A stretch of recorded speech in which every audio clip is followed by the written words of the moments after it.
Welcome to another virtual podcast from Elaine's Literary Salon. I'm Jeffrey James Higgins. My wife Cynthia and I own Elaine's Literary Salon and Elaine's Restaurant in Old Town Alexandria, Virginia. We've made this a literary hub in the DC metropolitan area for both writers and readers. We've interviewed, I believe, 169 authors to date. If you go to elainesliterarysalon.com, you can find a list of our podcasts that are available, as well as our upcoming events. And if you would, please sign up for our newsletter so you can get notified when we have new events coming up. I'm really excited today to interview or introduce C.R. Rowenson. I've interviewed Clark before. We have a really fun interview that's on our podcast if you want to take a look at it. Um, Fascinated by magic since pine cones can become fireballs. Clark Rowenson is an award-winning author, blogger, and writing coach who studies magic building like others study oil painting. His prime directive is to help writers whose stories venture beyond reality. In tonight's seminar, you'll learn what Reality Plus is, see how different authors deploy it across thriller styles, and discover how to make strategic use of reality-bending elements that add depth without turning your thriller into fantasy. So we'll just stay muted for this. Clark's going to give his talk, and then at the end of it, Hope, who's our PR director, will call on people who have questions. So if you have a question at the end of this, just hit your little digital hand waving flag, and she'll call on you, and then moderate that. And we'll take as many questions as we can until Clark collapses from exhaustion. It's really good to have everybody here. So please welcome Clark Rowenson, and Clark, take it away. This is a fun presentation. I'm looking forward to it. All right. Thank you so much for having me. And I always forget about the actual intro that people give. So, like, the first couple intro slides end up being sometimes kind of repetitive, or we've already answered the question. So, this should be a pretty easy question coming up, because really what I want to start with is, what is it that these books have in common? You've already got some major hints, but I'll give you guys just a second to see if anybody wants to drop it in the chat. Because, I mean, we all know they all have great plot. They've got great characters in them. The writing is fantastic. And there is something else that all of them have. And Joshua got it in one. Uh, Probably don't know if he would have got it without our great lead in. But yeah, we've got the magic, we've got the supernatural. And that's the main thing we've really got going on here, because not only do they have these supernatural elements, and by the way, that doesn't mean I'm getting ahead of myself, as I tend to do. I get very excited about all of this stuff. But not only do they have these elements, but they wield these elements as deftly as they do their characters and their plots, and they use them to make the story into something more than it is on its own. So, for anybody who is not aware of some of these, I mean, if you aren't familiar with Jurassic Park, um, I have questions. But just in case, they use science to replicate DNA of dinosaurs, uh, bring them back to life through bioengineering and so forth, and create a park full of dinosaurs, and things go terribly wrong. In The Secret Place by Tana French, there is a murder that happens outside a girls' prep school. And as you're going through, I mean, it's more, that one's just a murder thriller, but there's a little touch of what this extra bit in there, where the girls, who are some of the main suspects, they develop some sort of minor powers between them and believe they can commune with spirits and do other stuff. Midnight by Dean Koontz, you have a a town that is on the coast of California, where people have been going missing and things have been going strange, and an FBI agent shows up to investigate, and people are turning into monsters and strange things are happening. Then you have Dark Matter, where a man he gets pulled into quantum parallel universes and has to find his way home and figure out who it is, well, him, which version of him has stolen his life, and he has to get his life back. So all of these have those supernatural or magical, or just those bits where it goes a step beyond, or in some cases, many steps beyond our reality that we live in as the audience. And that is why I call these reality plus systems. And again, more importantly, it's less about the subgenre in particular and more that these authors used the systems to take their stories to absolutely new levels, and it let them do things that they couldn't have done otherwise. But again, I'm getting ahead of myself, so I'm just going to start with some quick definitions just to solidify all of this. When I'm saying reality plus, it is anything enabling effects or abilities beyond our capability or understanding. Like I said, this is just where your stories go beyond reality. This is a broad catch-all term. A lot of times people will jump to magic, but this is more than just magic. This includes advanced tech. This includes the bioengineering from Dead Space or not from Dead Space, from Jurassic Park. It includes the weird pseudoscience stuff of things like Dead Space or the even the quantum theory of dark matter. It includes superpowers, wands, wizards, shifters, hyperdrives, FTL drives, mysterious portals, and on and on and on. So that is what Reality Plus is. So then a Reality Plus system is just the set of facts and principles and patterns that frame these extraordinary elements and make them understandable to the audience and to the users. Now, a lot of times when I say system, people start thinking complicated, especially if they're already stuck on Magic. They start thinking things like Sanderson systems. Just because it's a system doesn't mean it has to be complicated. A Reality Plus system can be as simple as you push a button and something happens. And there may be one button, there may just be two buttons. That may be the entire extent of the system. Or initially, or it can be as complicated as tying it into quantum mechanics itself. There's a huge range that you can play with when you're dealing with Reality Plus systems. Now, with all of this, it's usually easy to see how this will tie into sci-fi and to fantasy, but it does offer some unique potential in thrillers that aren't everywhere else. And this isn't me trying to say that all thrillers need to have Reality Plus.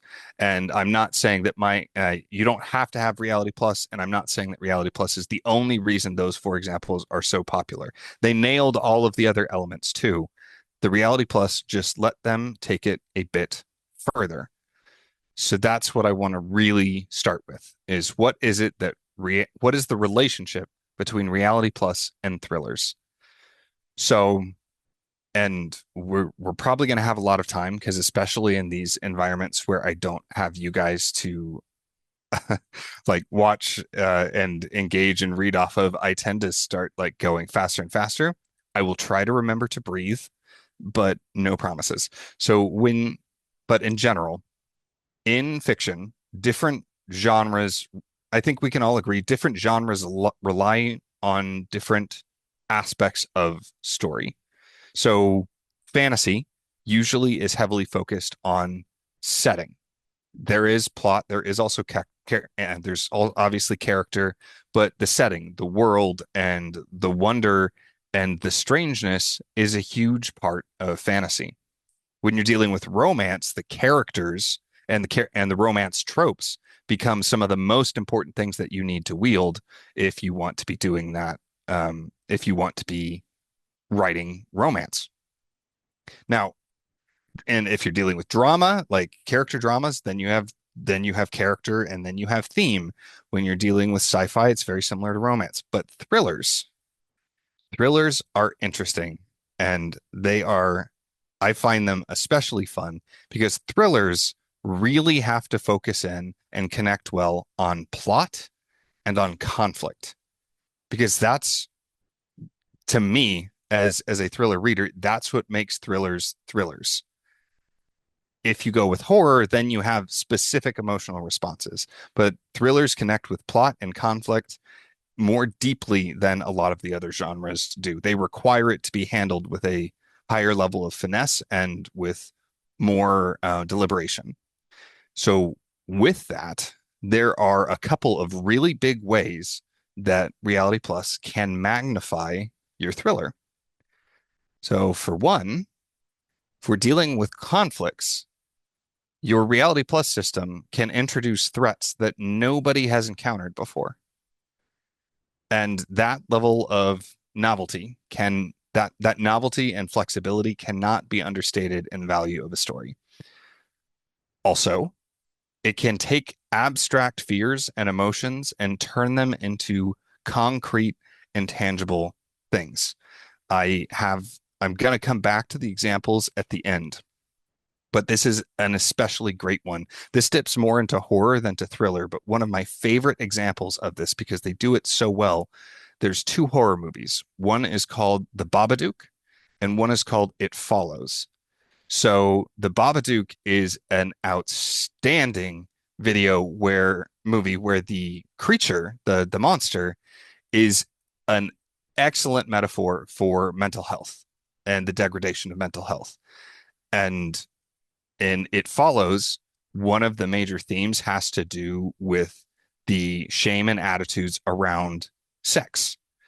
And the way that they connect that in so that the monsters are perfectly connected with and a perfect reflection and parallel to the theme itself is so amazing. Those are things that in general you might have to work harder in different ways to bring across that by connecting it to the Reality Plus, it's it just makes it so much stronger so easily. Now, on top of that, because we have to deal with the plot and the conflict, it can take your stakes and your tension well beyond what is normally possible. And I this is why this is one of the many reasons that I picked dark matter for one of my examples. So Jason, the main character, gets kidnapped by a man and shunted into another reality. And it takes him some time to figure out that that is what has happened, let alone that he has been replaced by another version of himself and that he has to find a way back to his own world. So that alone has some escalation of stakes. It's not just he lost his family. It's not just that he lost his career. He lost everything. He lost his entire world. And on top of that, because of the multiverse theory, as he is trying to get home, one of his deep fears is naturally seeing his loved ones die or not finding them again. Because of how that works, it is no longer something that he only has to experience once. There are an infinite number of universes with an infinite number of ways that he can watch his family die. And it's terrible and amazing. Now, those are specifically talking about how it can connect through there, but in a more general sense, if you want a higher level way to think about this, Reality Plus can give you a lot of ways to subvert familiar concepts. And if anybody has done work with tropes or like specifically done work with tropes, subversion is an incredibly powerful tool to build stories or elements that are simultaneously familiar and maybe even comforting, but still surprising and interesting. Because that's one of the hardest things when we're dealing with readers is a lot of them, they want something that's the same, but different. And understanding subversions is a great way to do that. And we'll be talking about that more in a bit. But also, depending on the type of Reality Plus system that you build, whether it's these group of girls with some minor witch-like abilities, whether it is a kind of nanotech thing that is causing people to evolutionary regress, it gives you more tools to use across the different parts of your story. It gives you new ways to pull, push, and twist people's emotions, which is also a major part of dealing with thrillers. And it can give you all kinds of ways to create suspense, red herrings, fill plot holes, create plot holes if you're not careful, provide motivation, get answers, and more and more and more. These are all things that Reality Plus can do if we do it correctly. So, how do what is the main key to doing it correctly? In my opinion, the single most important part. Well, number one, consistency, but that's just true with writing in general, right? We need to be consistent in our world, with our characters, with our plot. Consistency reigns supreme in storytelling. With Reality Plus in particular, you need to make your system matter. It has to matter to the story and it has to matter to the audience.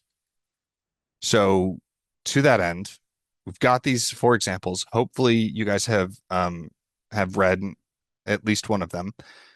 Just take a minute and think about what these would be like if they didn't have the Reality Plus elements that I added in. Could they even deliver that same experience that they delivered? Now, these are all examples of where they did it right. If you want later, I can talk about some examples where they've done it wrong. I don't read thrillers as much as I do other genres, so my examples will be from other genres. But I'm sure you can think of some where the monsters felt weak or it generated plot holes and so on and so forth. So, how do we actually make it matter? And how do we make it work for us? Making your Reality Plus system matter is all about alignment. You need to understand what it is you want from your story and what you're trying to do with the different pieces of your story. And you we need to make sure that it is reinforcing and enhancing the different aspects. Now, it can connect with any element of our story. And these are all elements that we've heard many, many times, right? Our main story elements are character, plot, setting, theme, genre elements and tropes, and possibly Reality Plus if that's what you were doing.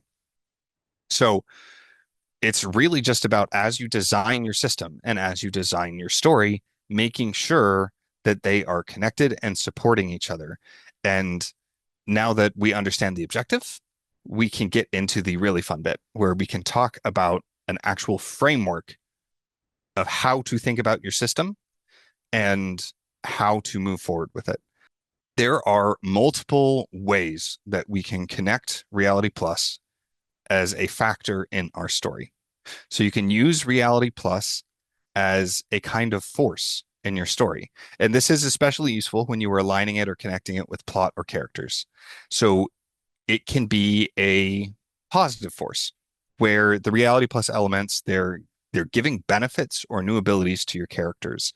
And a lot of times when you do that, it it's something that the characters can then use to solve problems and start moving forward and try and deal with the complications that are ahead of you. Now, then you have it can be a negative force, which is the opposite. It creates problems, it adds obstacles, it is a pain point. And with regards to some aspect of your story, whether it is something that is stopping your characters from moving forward, it's a actual ticking clock, which actually, if it's a ticking clock, that would be more of this last one, or it is a driving force where the Reality Plus pushes things forward, forcing actions and reactions and adjustments. Now, these forces are almost always present. I say almost. I used to say always, and then I found an example where they weren't. But it's really about where your focus lies. So, if, for example, you wanted to introduce mind reading into your murder thriller, well, if you give the mind reading ability to your protagonist, then it is going to be a positive force. They now have a different way to gather information. They have an extra tool while they are trying to interrogate witnesses, and they might get some extra heads up before somebody decides to do something drastic. If you give it to the antagonist, it becomes a negative force because now your protagonist, one, has to learn that they're dealing with somebody with these capabilities and then learn to marshal their thoughts or handle the situation in such a way that they don't tip the antagonist off too readily. They still need to be able to capture this person. And it might be a driving force where you can give this to the protagonist, but they only get it by using a drug to give them this special ability. More than that, they can only use this drug once every 3 months, and there is a time limit. So by giving them that, you've used it as a positive force, which lets them do all kinds of new things, but you also have a ticking clock that is built in. They have to solve this case before the drug runs out because the chances of them being successful after it's it can make it more difficult, especially if you tie it to some of the things of like the first 72 hours being the most important. You could just straight up say it only lasts 72 hours and take this structure in the real world and parallel that. And that gives you an extra way to connect it in, which again, I'm getting ahead of myself because the other way that we can use Reality Plus is as a structure. I mentioned the parallel structure already. I got excited and forgot this was the next slide. But this is where you build your Reality Plus elements, or you build the system so that it matches existing structures or patterns in the world. So with what I was talking about, making it so that the drug lasts 72 hours and the detective takes the drug the second they get the case, you now have a dual ticking clock of not only are most of these cases are the people found alive that has to be solved in the first 72 hours for something like a kidnapping. That's the length of the drug. It reinforces this number that people have to contend with. It can also be a subversive structure where the Reality Plus is different from the existing structure in the real world or in your story. And it can, or lastly, it can be an enabling structure, in which case the Reality Plus is what allows certain things to happen or unfold at all. So we have our mind reading detective who has to take a drug in order to get this ability. It's connected to these other time limits that we also see as a standard trope in the genre. So we're connecting it to plot, we're connecting it to character, we're connecting it to a genre trope, but we can do more than that, actually. So let's say you're doing all of this and it's not just this detective, but you want to have an entire magical crime unit.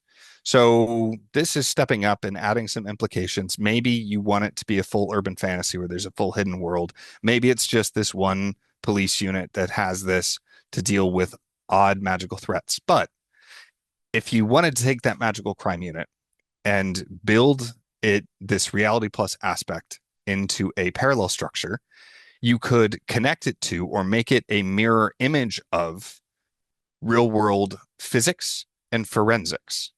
So everything that we do with blood and DNA and trace elements also exists in a magical or supernatural sense.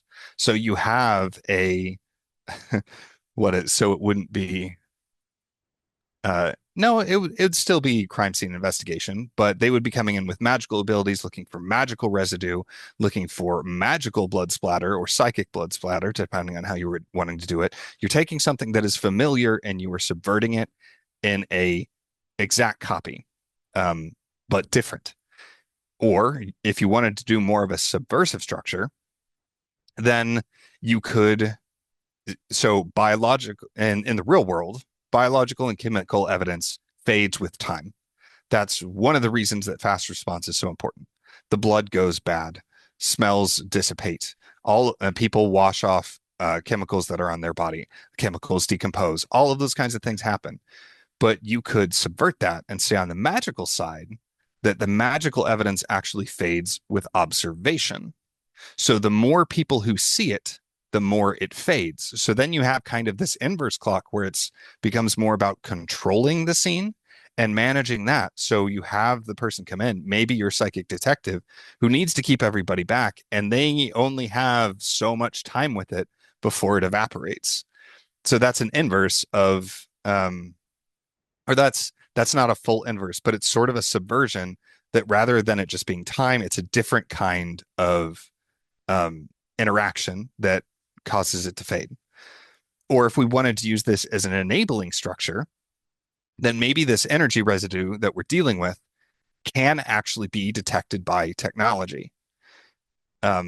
Because then if that didn't exist, if that wasn't an option, the only way for you to do the magical forensics would be with magical abilities.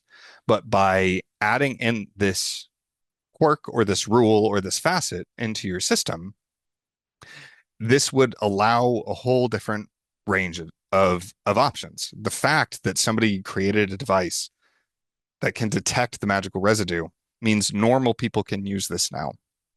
And this is going to connect with your setting, and this is going to connect it more deeply with your plot.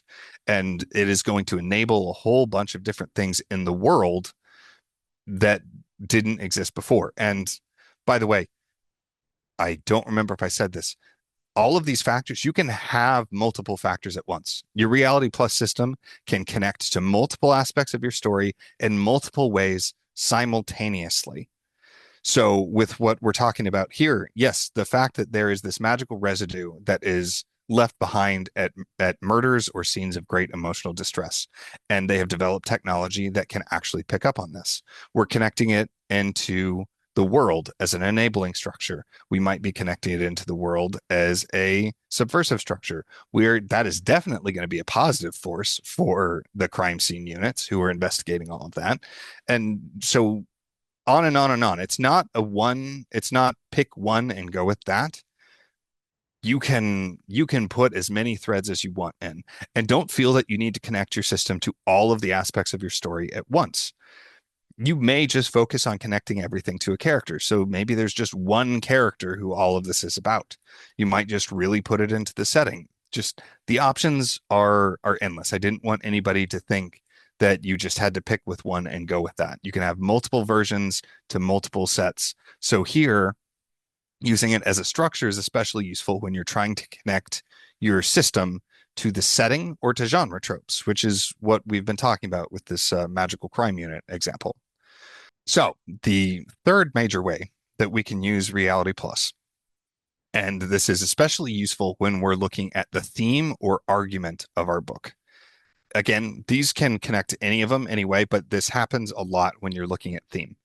And that is to use your system as a kind of statement.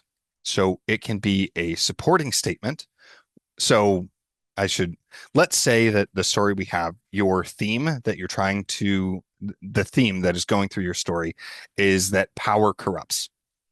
So supporting statement, the Reality Plus exists to prove or embody or give evidence to that specific argument or belief. So if the theme is that power corrupts, then by building things into your system so that using Reality Plus abilities, whether it's mind reading or shape shifting or mind control or anything really, if you make that addictive and if you make that a mood modifier, that will support your argument that power corrupts. In this case, the magical power literally corrupts your mind and your emotions and drives you to do different things. And you're probably recognizing a pattern between the 3-3-3. We can also use it as an opposing statement or as a refining statement. So an opposing statement is just the opposite. Rather than using Reality Plus to say, okay, here's my argument, and here is an example that proves my argument is true, you can use the Reality Plus to say, here is my theme, and the Reality Plus seems to contradict that, or it seems to counter it in some way. So if we wanted to go with power corrupts, and again, these don't have to be mutually exclusive. We could say that instead of it being Reality Plus being addictive, that instead the it's a belief that people have, but you have examples of people with a lot of of magical or psychic or whatever kind of power that are not corrupted at all. In fact, they are extremely virtuous. That is a counterpoint to the idea that, oh, all power corrupts, magical power especially corrupts the mind and so on. And then you have these people over here who are uncorrupted. Or you could leave the magic as a corrupting force altogether and just show magic or tech or whatever you want to do gives certain individuals an insane amount of power, but they end up being virtuous with it instead of corrupted. Or you can use it as a refining statement. Refining statements are there to add clarity, distinction, or complexity to a certain argument or belief. So again, if we're going with power corrupts, this is where you can start pulling double, triple, or quadruple duty, however you want to do this. So maybe Reality Plus abilities do corrupt your mind and your heart, but certain communities have actually developed rituals and community practices that contain that effect so that they can actually get the most out of the Reality Plus. So that's adding that kind of distinction and that complexity where it's this is true, but, and you're giving ways to show that. And then this also becomes a parallel structure because in theory, if we got this to work with the psychic abilities that we have going on, we could we should be able to do something with our soft power abilities, with our political power abilities. Um, so and all of that kind of stuff. And okay, we are cruising along, which is great. So yeah, those are the main ways that we've got. We've got forces, we've got structures, and we've got statements. Doesn't matter how many times I run through stuff on my own, I always get really excited and go faster. And even when I try and account for that, um, it gets crazy. But we have those ways of connecting. And like I said, depending on how you build your structure, which through all of this, I hope you guys are seeing the connections and doing some extrapolating of your own with your story, because this stuff can be hard to talk about at a high level while still being specific enough to be useful. But the point of the framework is to give you a new way to think about this. So you can say, I built this rule or this pattern into my system. Here's what it is doing, and here are other options I could do. There's some other things that can help you with this. And one of them, which I just call the easy button, is to add costs, consequences, or countermeasures. So if something bad happens from using the magic, then every use of the magic suddenly matters. You just made it more important to the characters and the plot because there is a cost to it. It takes something from them. Now, this doesn't have to apply directly to the character.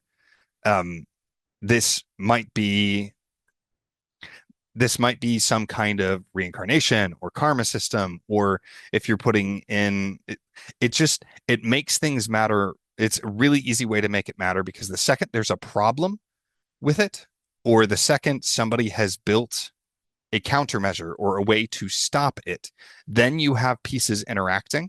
And when pieces are interacting, they feel like they matter more. It's not quite that simple. I think we all understand that as writers, but that kind of interaction helps a lot. And just one thing to think about is these don't have to just be reality plus cost, consequences, and countermeasures. You can have mundane, you can have mundane real world costs and consequences for reality plus abilities and systems. Simple ones being like social consequences of if you do this thing, you're going to end up in prison, or all your friends are going to leave you, or you might go insane, right? There's very real or soft ways to do this. It could just be that it's literally expensive and it takes a lot of money to do. I already hammered on that a lot. So, but yes, again, it can serve multiple functions for multiple story elements. But I said you can kind of go to town with this. Don't feel that you have to connect it to everything. Trying to connect it to everything in all of the ways can get very overwhelming and very complicated and drive you towards some of the bad habits of info dumping, overcomplicated plots, and you might inadvertently create problems and plot holes and things that you don't want to deal with. So it's all, like I said earlier, it's all about alignment, understanding what you want, using these types of connections to weave things together so it better guides the story and your readers where you want it to go. So if you don't want to connect it to all of them, which of the story elements do we actually want to connect it to? Well, this is another one that is going to be very personal. So my favorite answer to pretty much any question related to reality plus stuff and writing is it depends. So if you want to know which element you should connect your reality plus to, it depends. It's going to depend on you and it's going to depend on your story. But there are a couple of things that you can do. So this is what I call approach vectors. This is just where we start with our story. And they're just the elements of our story that we already know. So with that, if you're trying to think about where to make it connect, just think about which one is your favorite. Which one do you have the most fun when you are writing or planning or world building? Which one engages you the most when you're reading other people's stories?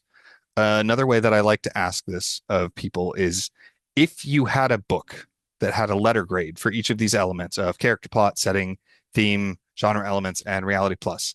If each of them was given a letter grade, and all of them were a C minus except for one, which one would you want to be an A plus? Which one, if it was an A plus, you would forgive all of the other C's? Granted, they all need to be at least C's, because the second any of these start dropping into F territory, it's starting to look like a do not finish book to me. But let's say they're just above unacceptable. Which one, if it absolutely knocks it out of the park for you, will make up for all of the other bad ones? And that is an excellent place to start. It can be any of them. For me, the reality plus and the magic is my favorite part. After that, you've got setting, and then you've got plot. So if you really weave it into the setting, I'm more likely to stick around. I know plenty of people that it needs to be the character or it needs to be the theme. So just be thinking about which one is your favorite. Start there. If you want to rank them, just do your favorite two or favorite three. All right. Now we can get to some examples. We can go back to the four examples and talk to this a little bit more now that we have the framework. And you can think about it for a second while I drink some water. Nice and slow and ominous like. How do you think that the Reality Plus system in Jurassic Park connects to the rest of the story? How does it factor in? Well, if you were thinking driving force, negative force, enabling structure, or opposing statement, bingo. And by the way, all of this is subjective. So you might see a connection that I didn't consider. Just because I don't have it listed here doesn't mean it doesn't exist. And just because you disagree with my assessment doesn't mean either of us is wrong. All of this stuff is a tool for understanding and ultimately a tool for crafting and shaping our stories. So use it the way that makes sense and works for you. But these are the main ones that I saw. Because if they didn't have the reality plus of being able to literally create the dinosaurs, none of the book happens. None of the book happens. No driving, no enabling of the system, no enabling of the park. And then the driving force is how it connects to the real world and the fact that they then start giving birth to their own and all of the other stuff that goes with it, and the running and the screaming and all of that. And it's obviously a negative force. This is nothing like it starts as an element of wonder and then very quickly goes downhill and is nothing but negative complications and difficulties for our protagonists, except for maybe like the one scene where they're feeding the is it Brachiosaurus? Oh my God, all of my dinosaur friends are gonna lynch me for this. The long neck, the girl is feeding it, and that is less negative, but I wouldn't quite go so far as to say it was positive, unless you're wanting to look at character and say that was a positive character moment. Anyway, I digress. It is also kind of an opposing statement to, depending on how, and this is again subjective. If the theme is that, if you think the theme is the folly of man playing God or man should play God, then this is opposing that. Be like, no, we shouldn't. We don't ever understand what we're doing and we can't actually control it. If you think the theme is the opposite, then this flips into being a supporting statement. I personally think it's more something about where the theme is about men want to act as gods. And this has been like, yeah, that's not a great idea. So the secret place. This one, I debated about considering this one because the reality plus elements are a light touch. They're a very light touch. And they don't actually, they aren't a force in the story. This is one of the only examples I've ever seen where I've read it and been like, the reality plus doesn't need to change at all, but I wouldn't really call this a force in the story. It's definitely a supporting statement for the themes of friendship and connection, and it is definitely a parallel structure for things of like covens of witches is really the main thing that really brought up, especially with the way they talk about things and the other imagery and stuff that are laid out in the book. But it doesn't actually let them do anything that ends up mattering to the plot itself. There's no key plot step that could only have happened that needed this to happen. It shows up in some ways, and it's really about supporting the statements and the themes of friendship and the character moments. And it's brilliant. It really is. It's the first time I've really seen that, and I had to include it. So then if we have Midnight, which if you haven't read it, I talked about it a little bit, but what's happening here, and I reread it and had an extra hard time because it feels a bit real with some it seems like something people would want to do. There is some huge tech genius billionaire who has created these kind of nanotech spheres and is insistent on taking humanity to the next stage of evolution. Even the people who are injected and infused with these nanites are called the new people, and it ends up going terribly, terribly wrong because it completely cuts all of their emotions, and then they start regressing and transforming in order to feel something. So again, depending on whether your statement is that man should transcend or emotions are a waste of energy, like motions are useless, this points more towards the themes of humans being complex, but fundamentally just rebellious animals, and the importance of emotion and how we don't actually want to give it up, even though we have a lot of negative associations with some of it. It's obviously a negative force. This is the main obstacle that our protagonists have to deal with as they're going through this, that escalates as the story goes on. It even ends up turning into a kind of ticking clock because the billionaire has a plan to have everybody converted by midnight, hence the name. So it turns into this weird kind of siege where they need to solve the problem. It's got parallels to an epidemic and the company town model that we would see in the real world. So lots of different ways that it's connecting to our plot, to our characters, and to a lot of our tropes that we've got going on here. And then dark matter. I talked about this one a lot, but again, the fact that it is an enabling structure because the fact that it exists is why this can happen at all. Um, it's kind of a driving factor, but it isn't actually forcing Jason to do things. It exists, and it is then an obstacle that is in his way. So I think it's more of an enabling structure than a driving force. But if driving force makes more sense to you, again, it's subjective. So it is definitely a parallel structure because of just the connection with multiverse theory and quantum mechanics, the very real quantum mechanical quantum physics theory that exists. And this is another great thing about Reality Plus. The steps don't have to be big beyond reality. If you are a fan or know somebody who is a fan of hard sci-fi, those are often very tiny steps, but they are still steps into Reality Plus. But so that is a parallel structure. It's like, hey, here's this thing. If it was real, and then we're off.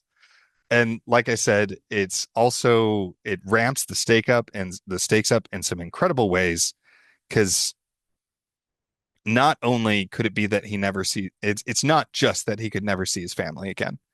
He might see versions of his family die multiple ways. Minor spoilers, so I'll give you a second to plug your ears. I'll put did I freeze? Oh no. I'll put my hands down when the spoilers are over. So minor spoilers, he ends up seeing his wife, a version of his wife shot, dying from a terrible plague. There's one where I'm pretty sure it's his family that froze to death. And on top of that, um, so spoilers are over for that. But on top of that, it ends up being a threat against him and who he is because it starts driving him towards other urges and compulsions. And it's great. I can absolutely see why this was made into a TV show. I haven't actually watched the TV show, but um, the book is really good. Okay. So in my mad dash sprint through all of this, that is the last slide that I have. We got through everything in about 50 minutes. And now we've just got some of the obligatory stuff These are my books. I do have nonfiction about Reality Plus and about magic systems. You can actually see the magic system blueprint back here. I have a digital workbook, restrictions may apply, and then I have my Lit RPG series that I co-authored with Michael Anderle. Books 1 and 2 are out. Book 3 is coming out in February. And just the real quick pitch for that. So if people want to know more about Lit RPG, I can talk about that. But the real quick pitch is that Toffa is 40 years old and it's her last chance at immortality. And if she survives the trial, and there's good chance that she won't, she'll be uploaded into the Singularity where she can start new life as an immortal external. But in the world that she first picks, it should be filled with other players, and it's not. And she has to find out what and she has to find out why before the forces that want her gone make her gone. And then lastly, we've just got the standard thing. I am on YouTube. I haven't posted in a while because Lit RPG series has been my life for the past 2 years. I do post regular articles and content on Patreon, and you can stay in touch with me and stay caught up on what I'm working on via my newsletter, which we just have the QR code. I will bring that back up, but for now, that is it. So thank you for listening. And even if you guys bounce now and don't stick around for questions, just make sure that you keep writing and you stay awesome. We're very excited. But before anyone leaves, please know that Clark is coming to Elaine's on March 7th to do another webinar. You want to just talk quickly about that, sir? Yes, absolutely. Um, yeah, no, I'm going to be coming to Elaine's and we're going to be doing a full day. We're going to be doing a full day workshop. It's going to be 6 hours, and I believe there's going to be lunch. Jeff can swap me down if I remember that wrong. There will be lunch. There will be lunch and coffee, but it's going to be 6 hours of working through Reality Plus and other supernatural stuff so you can bring your story, what you have. And I'm going to be there. We're going to work through exercises and we're going to get as far through the process to help you get an amazing system for your story. I'm real excited for that. That's going to be a ton of fun. Yeah, we're going to have a great time. There will be coffee. There will be food. And I just put it in the chat where you can log on to Eventbrite. So it's $199 for our guests, but for writer groups, it is a discount thanks to Clark. So that is, I forget how much, but I think 74, I think. or something. No, you'll see. But it's more affordable for writers. So you guys all qualify for that. So who has a question? I do. I'll start. Go ahead. So close to it being perfect. Well, I had a question. I had the second question, but now I can't remember it. But I'll go with my initial one. So I focus almost exclusively on fantasy or historical fantasy. I feel like Reality Plus would definitely be suited for my historical fantasy. Sorry, Yes. it's like the energy drink has been kicking in, so It's all good.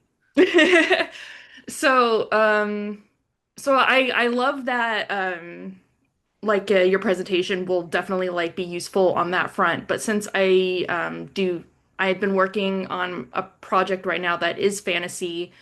I mean, this might be there might be an obvious answer to this question, but are there any kind of, I don't want to say rules because I don't really believe in rules exactly when it comes to writing, depending on the context, obviously. But how much would, God, how do I word this? So obviously, I have magic in mind, but it's not going to be your version, the Reality Plus. But I already see a lot of connections between just, I don't want to go with Brandon Sanderson as much as I've been watching his stuff. But yeah, his stuff is a bit too detailed because I never really got into magic systems in the first place just because I'm more of like an emotional character-driven storyteller. So are you worried about the connections or like Oh what? yeah, okay, sorry. I'm so bad with like explaining things. So would there be any big differences between just a generalized fantasy magic system and between reality plus, if that makes sense. No, and I'm glad you asked that, and that's something I need to make sure that I clarify. So, um, Reality Plus is a big umbrella, and a lot of the things that we normally think of exist under Reality Plus. Magic is a so I used to just say magic systems in a general term, but that led to a lot of confusion. And so I ended up coming up with the phrase Reality Plus. Reality Plus includes magic systems. It includes advanced tech and fictional science, even if it's just a step beyond what we have. It includes monsters. It includes weird storms and reality bending stuff. And those are actually under Reality Plus. Those are what I call the spheres of magic, tech, creatures, and fundamental forces. And you can have a system that focuses on one of the spheres that blends across the spheres. You can have multiple systems that sit in different spheres. And so yes, it all absolutely applies. This was me trying to talk at the highest level. So regardless of the direction you want to go, all of everything we talked about here still applies and still works. Thank you. Mhm. And each of the spheres are different. They're different flavors. But a lot of the stuff that we handle, we can treat the same. That's how I got into all of this to begin with, was just being like I used to say magic and tech are the same. But that's when I was talking about magic as an umbrella term. And now I say they are the same in the fact that they're both Reality Plus systems, but they are different kinds of Reality Plus systems. Very cool. Very cool. All right, Josh has a question. There you go. Yeah, also, I don't have a camera, so I'm sorry about that. Okay. My question is on the structure itself. So Mhm. I'm about 4,000 words in, but I realize the beginning is not going to apply to the middle or the end, and I'd have to go back and re-edit it. My question is, should I just wait until I finish the whole story, or should I just go back and edit The beginning of what is not going to apply to the of the middle of. story? Of the story. Oh, okay. So just a general writing Yeah, question of working through it. yeah, general Okay. writing question. Sorry about that. No. It's all good. This is what I do a lot with my coaching too. I do coaching on more than just Reality Plus. Any of you can ask Stacy about that. But yes, my main recommendation, this is my opinion. I think it is most important to get through the story. Because what I always tell myself when I start getting bogged down in first drafts, and I tell everybody else, is it is much more valuable to have a complete picture that is out of focus than it is to have a tiny fragment that is crystal clear. It's so much easier to work from the entire picture that is blurry and muddy and clean it up than it is to try and take something that is crystal clear and build off of that. So that would be my recommendation, is just keep plowing through. Like if you see stuff that doesn't work, just make some notes right there or in a side document. Like, here's all the stuff that is no longer going to work. I'm going to have to find solutions for this.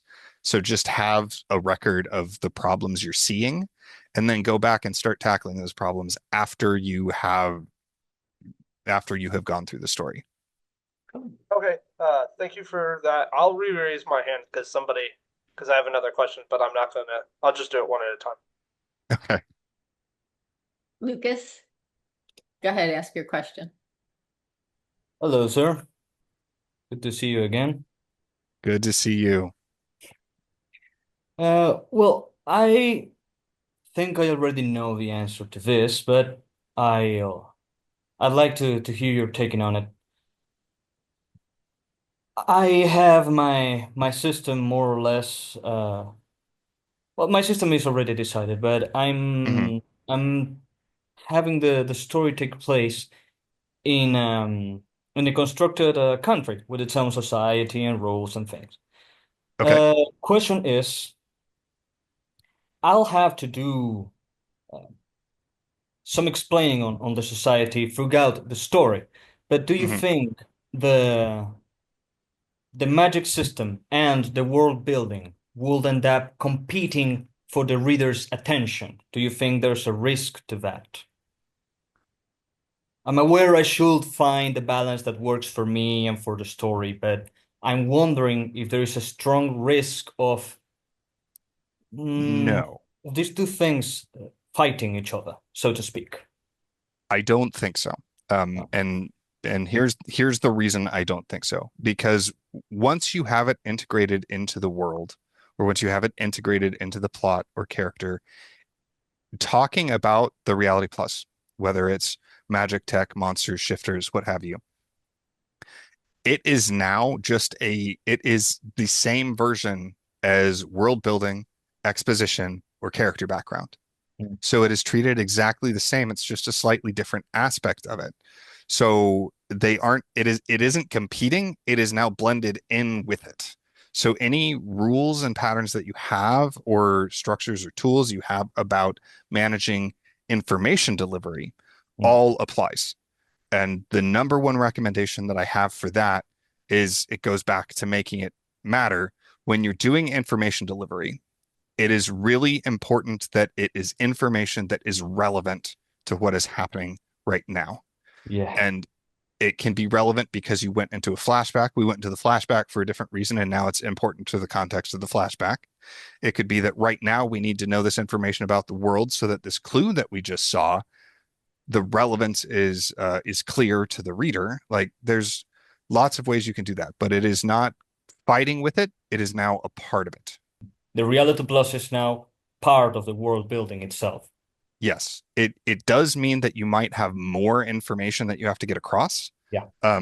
which is always tricky, right?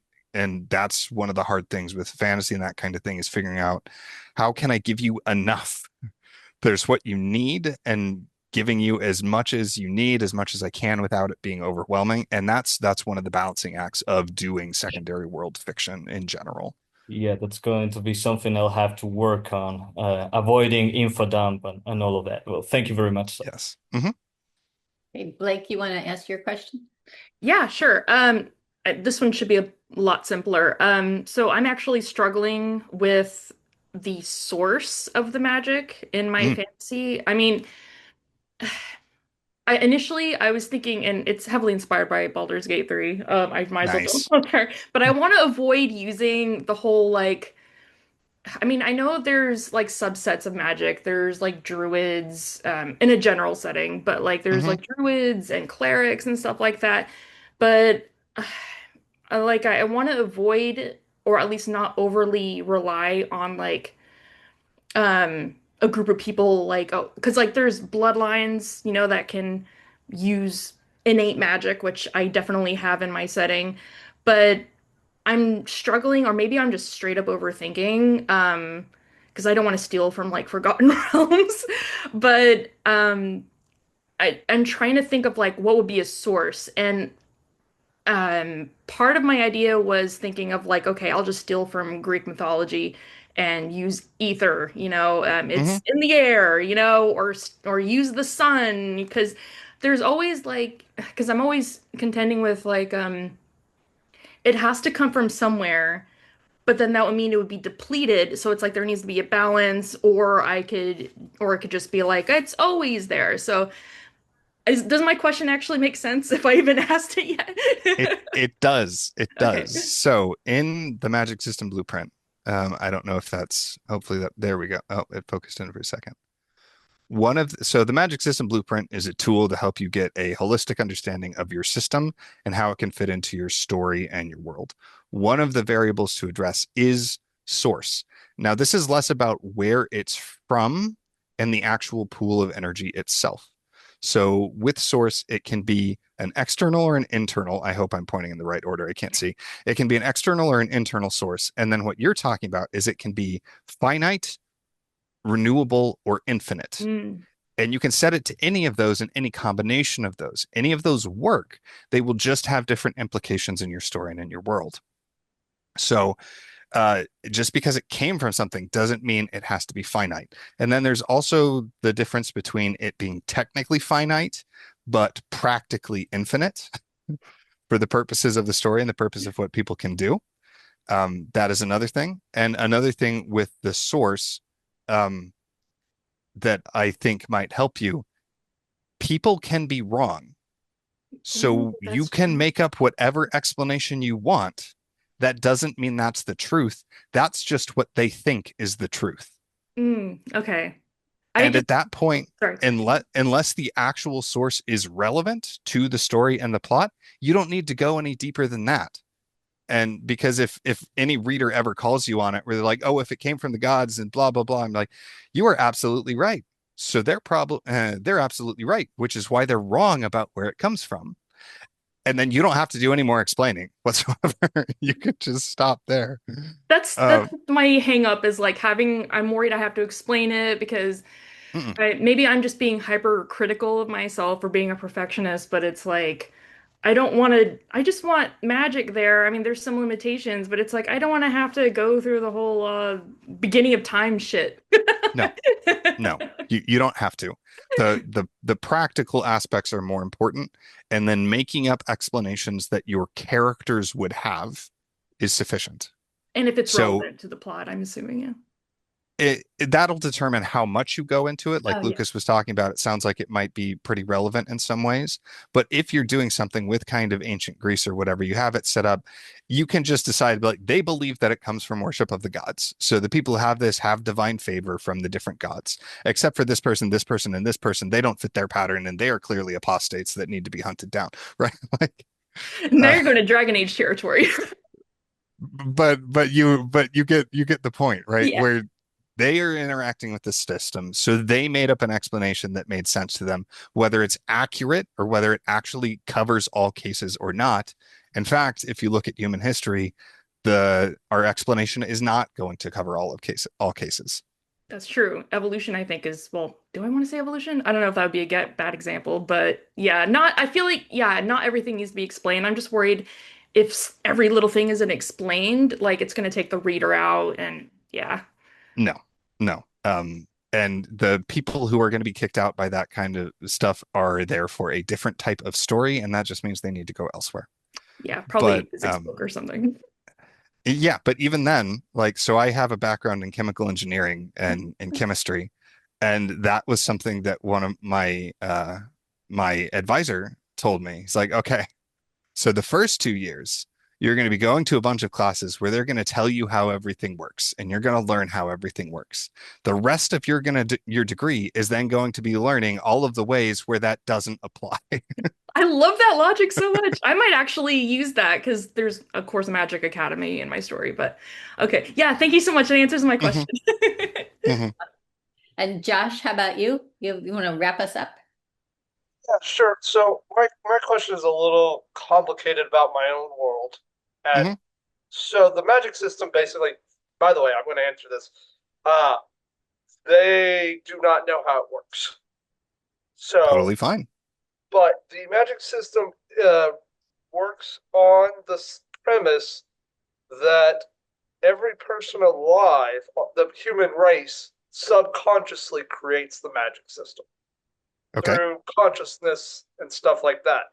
And I'm wondering, because of different beliefs, how that might affect it, because Okay.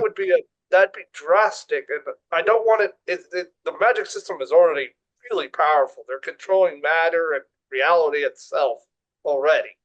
I think I'm getting into a point where it's just becoming too powerful. How would I like rein in the reins to some degree? So fortunately, we're making everything up, which means you can make more up. Uh, you can make up rules. You can just create some fundamental shifts that happened, depending on what you want to do. This could be an entire era in the world in the history of your world where they start going into a period of more not really religious, but dog dogmatic approaches to magic. So it becomes a thing where they start saying, this is how magic works, and we all need to believe that this is how magic works, because when we don't all believe that this is how magic works, bad things happen. So like you can so this is another really fun thing. If you are ever dealing with overpowered overpowered protagonists, something that is potentially scaling beyond, there are two ways to go about this. One, if you have the story or an experience that you want to deliver, then you need to come up with whatever events, implications, rules, or anything so that things are in place that you can tell this story. Or you tell the story about the problems that that immense level of power causes, because that's an interesting story. Having people try to deal with this of like, what do we do? You could have a series where these people are developing this very rigid approach of understanding magic and potentially extermination of people who won't follow, so that magic can be brought under control, and it then turns into this deep secret of magic can actually be anything. We say it is this so that we don't destroy ourselves. Like that could be a series. Or especially when you're dealing with overpowered protagonists. So if you have people who are overpowered so that conflicts become trivial, then it just becomes a matter of correctly matching up the conflicts to where they are weak rather than where they are strong, which is why Superman does not make a great action hero, in my opinion. He does make a great character drama, and he would make a very interesting baseline for a romance. None of his powers are going to help him in the dating scene, and not in any good ways. It's either going to create a very real power imbalance that women are going to be afraid and dealing with, or he's going to attract a different kind of woman that he might not want to deal with. Or if you're so it's about matching the conflicts to what they can't do. And I think that's part of the reason that Smallville was so successful, is that was a big part of him as a teenager going through character drama stuff where his powers don't actually help him. True, nobody can kill him, but as a teenager, that's not the worst fate. So that's some ways to think about it. In terms of rules you can actually make up, you can just make some stuff up. It might be that there was a cataclysmic shift. It might be that a lot of intentional effort went into it. You might have something like in He Who Fights with Monsters, where some people of extreme power created rules that were then enforced upon the rest of the universe. So, yeah. Yes, what Rowan said. You can what Blake said. You can just make shit up, bro. Yeah, yeah. I think I'm going to do that. But I get very excited and I ramble, so I hope I Oh, answer no. your question. It's fine. I'm trying to figure out if right now if that would change the premise of the story. I'm going to say it real quick. Mhm. Is that a group of young students, they go to a magical school. The three main characters, one just lost his mother, so he's trying to find a way and they basically go into the underworld, kind of like Mhm. hell, Hades, the Greek mythology. But also because I love Jason the Argonauts, it's going to be on a ship, and there's going to be a lot of mythology concerning the sea. And I've already given the characters really terrifying powers, so I guess I'll just have to make something that they all believe in. Or the other thing you can do is this can work multiple ways. You can always escalate the threat to their level and make it so if it's at the level where it's like, hey, my thoughts, I can create matter and I can think matter out of existence. This is great. This is how we deal with every conflict until we come across a Cyclops where it doesn't work. And we don't know why it doesn't work. And he's really big and really angry because apparently that was painful what I just tried to do to him. And that's a really big rock. Like it can you can just start introducing some things, and especially since they already don't understand how it works, having anomalies show up where it's like what we were doing and what we were relying on is no longer working and we need to find other solutions. That is a great idea, and I'm going to steal that. Do it. I do have one more question. May I ask it, or do you want me to raise my hand again? Hope. I am happy to talk with y'all about this Oh, stuff okay. for So hours. the other one is controversial. So one of my characters is a trans kid. Okay. And I don't know how to. I've wrote on Reddit and I've gotten some feedback, but I still don't know how to fully write a character like that. Should I because I do want them to transition fully in the midst of the story, and she's one of the main characters. So how do you approach something that is politically controversial with your magic system? Because really, with the magic system I have right now, she could probably just click her fingers and become a lady. But I Okay. don't want that to happen. Okay. So this is tricky in a number of reasons. And for one thing, to be clear, this is advice that you are getting from a cis hetero white male. So just be aware of that. The rule of thumb so I'm going to start with the general rule of thumb that I try to follow, which hopefully will not get me crucified at some point, is ultimately they're all people. So if you start by writing a person, a real person, that's most of the struggle.